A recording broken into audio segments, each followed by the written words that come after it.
Adding a license allows the use of license features with the devices.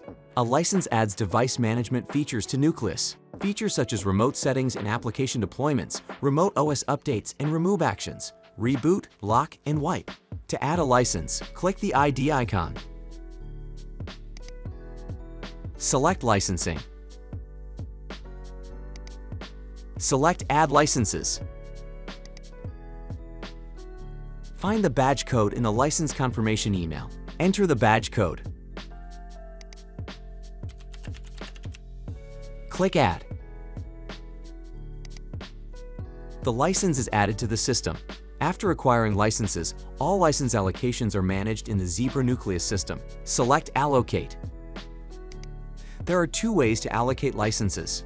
The first option is auto-assignment. In auto-assignment, the licenses are allocated based on the enrollment date of the device. The earliest device is first. The second option is device by serial number. With device by serial number, you can select a device based on its serial number to ensure the exact device gets a license. Select auto-assignment or select devices by serial number. Once the devices are selected, click Allocate.